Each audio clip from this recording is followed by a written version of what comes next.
Hi guys, welcome to our channel Telugu audio stories with మైత్రి.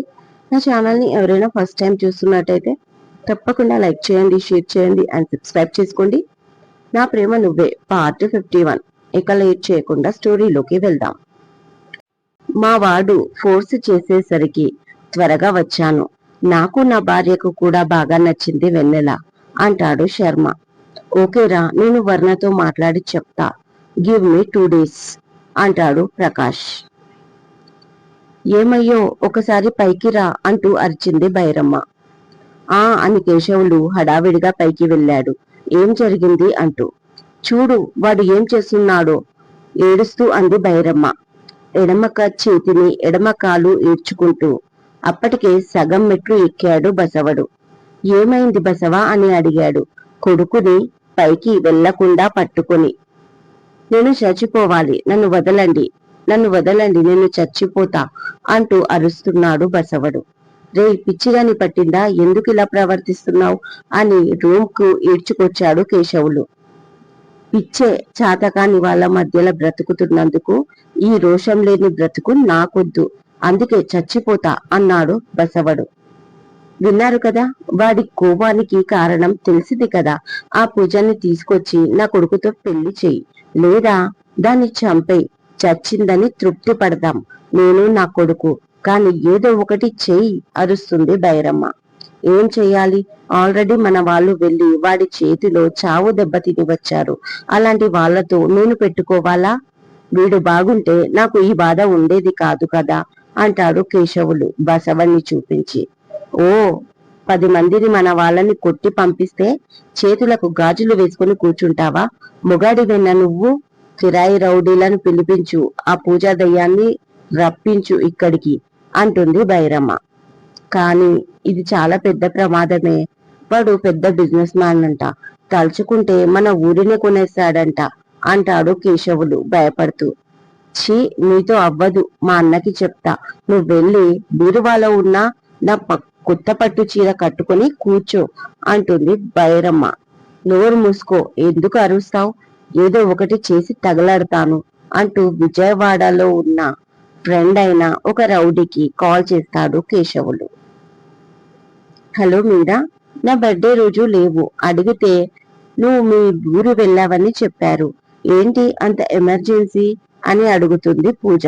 అక్కడ మాటలు విని, ఓహో అలాగా, ఏదైనా మనీ ప్రాబ్లం అయితే నాకు కాల్ చేయి మీరా, అస్సలు ఇబ్బంది పడకు, ఎనీ టైం అంటుంది పూజ. ఆ తర్వాత కాసేపు మాట్లాడి కాల్ కట్ చేస్తుంది. అమ్మా, నాన్న ఇంకా రాలేదు అని అడుగుతుంది పూజ. వస్తున్నాడంట, కాల్ చేశాను అంటుంది సువర్ణ. కాసేపటికి ప్రకాష్ రాగానే అక్కడే రమణి భర్త సుధాకర్, సుమంతులు ఉండడంతో అందరూ కలిసి డిన్నర్ కంప్లీట్ చేస్తారు. ఆ తర్వాత హాల్లో కూర్చుంటారు మాట్లాడుకుంటూ. బావా, ఇక మేము రేపు బయలుదేరుతున్నాం అన్నాడు సుధాకర్. అలాగే అంటాడు ప్రకాష్ ఏం మాట్లాడకుండా. ప్రకాష్ ఏం మాట్లాడకపోయేసరికి, ఎరా తమ్ముడు, ఇక మన బంధం తెగిపోయినట్లేనా అని అడుగుతుంది రమణి. అలా ఎందుకు అనుకుంటున్నావక్క? మేము అప్పుడప్పుడు అమెరికా నుంచి వస్తాం కదా, మీరు కూడా వచ్చి వెళ్ళండి అంటాడు చాలా నార్మల్ గా ప్రకాష్. నేననేది రావడం పోవడం గురించి కాదు, వెన్నెల గురించి అడుగుతున్నాను. దాన్ని నా ఇంటి కోడలు చేసుకుంటే ఎప్పటికీ మనం కలిసి ఉంటాం కదా అంటుంది రమణి. అక్క, నువ్వు మళ్ళీ మళ్ళీ నాతో చెప్పించకు, మళ్ళీ నేను ఏదైనా అంటే అన్నాను అంటారు. నాకు వెన్నెల పెళ్లి గురించి తొందర లేదు అని ఇంతకు ముందే చెప్పాను. ఇవాళ మళ్ళీ అడుగుతున్నావు కాబట్టి ఇప్పుడు చెప్తున్నాను, ఈ మ్యారేజ్ సెట్ అవ్వదు అని ప్రకాష్ అనగానే, ఎందుకు సెట్ అవ్వదురా? మేనరికం చేసుకున్న వాళ్ళందరూ పిల్లలు నార్మల్ గా పుట్టడం లేదా? ఏదో 100 మందిలో కొద్ది మందికి అని రమణి మాట పూర్తి కాకముందే, అవును బావా, పెద్ద పెద్ద సెలబ్రిటీలు కూడా మేనరికం పెళ్లిళ్ళు చేసుకుంటున్నారు కదా, ఎంత డాక్టర్ అయితే మాత్రం ఇంట్లో కూడా సైన్స్ పట్టుకొని వేలాడతావే అన్నాడు నవ్వుతూ సుధాకర్. అది కాదు బావా, వెన్నెల చదువుకున్న పిల్ల, మన సుమంత్కి చదువు అవ్వలేదు, వాళ్ళిద్దరూ అడ్జస్ట్ అవ్వలేరు. నేను చెప్తున్నది అర్థం చేసుకోండి అంటాడు రిక్వెస్ట్ గా ప్రకాష్. ఊరుకో బావా, ఒక్కసారి పెళ్ళయిందంటే భర్త చెప్పినట్టు భార్య వినాల్సిందే. మన అమ్మల్ని చూడలేదా, మన భార్యల్ని చూస్తలేమా? రేపు మా కోడలు కూడా అంతే. ఇక నువ్వేం మాట్లాడకుండా అమెరికా నుంచి రాగానే ముహూర్తాలు పెట్టించి మాకు కబురు పెట్టు, ఈలోగా మా పనులలో మేము ఉంటాము అంటాడు మొండిగా సుధాకర్. ఒకనొక తోడబుట్టింది గొడవ పడడం ఇష్టం లేక ఇంత చెప్తున్నా వినకపోతే అసహనంగా కదులుతాడు ప్రకాష్. అప్పుడే పూజ అందరికి స్వీట్లు పట్టుకొని వస్తుంది బయటికి. సుబంత్ పూజని కింది నుంచి మీది వరకు అదో రకంగా చూడడం గమనిస్తాడు. రక్తం ఉడికిపోతుంది సుధాకర్కి. నాకు ఈ పెళ్లి ఇష్టం లేదు. మీరు వెన్నెల పైన ఆశలు పెట్టుకోకండి. మీ అబ్బాయికి మంచి అమ్మాయిని చూసి పెళ్లి చేయండి అంటాడు కోపాన్ని కంట్రోల్ చేసుకుంటూ ప్రకాష్. ఏంటి మామయ్య అలా అంటావు? మా అమ్మ నాన్న అంత చెప్తున్నా వినకుండా నీ కూతుర్ని బాగా చూసుకునే దమ్ము ధైర్యం నా దగ్గర ఉన్నాయి. ఏడాది తిరిగే లోపల అమ్మని కూడా చేతిలో పెడతాను అంటాడు కాలర్ ఎగిలేస్తూ సుమన్. పూజను చూస్తాడు. సువర్ణని గట్టిగా పట్టుకుంటుంది. వాడి మాటలకి భయంతో పూజ. ఇలాంటి పిచ్చి మాటలు వద్దు అనేది నేను. ఇంతకు ముందు కూడా తనతో తప్పుగా ప్రవర్తించావంట. నా అక్క ముఖం చూసి వదిలేశాను. అసలు ఏమనుకుంటున్నావురా నువ్వు అని అడుగుతాడు ప్రకాష్ కోపంగా సుమంత్ని. ఇంత దాకా వచ్చాక ఇంకా ముసుగులో గుద్దులాట ఎందుకు మామా? నీ కూతురు నాకు కావాలి. ఒప్పుకుంటే పెళ్లి, లేదంటే అనగానే లేదంటే ఏంటి, నా కూతురు ఏమైనా బొమ్మ అనుకుంటున్నావా? నువ్వు కావాలి అనగానే ఇవ్వడానికి అని అడుగుతాడు పైకి లేచి ప్రకాష్. అదంతా నాకు తెలియదు. అది నాకు నచ్చింది. మీరు ఒప్పుకుంటే సరే, లేదంటే దాన్ని ఎత్తుకుపోతా అంటాడు సుమంత్ పొగరుగా.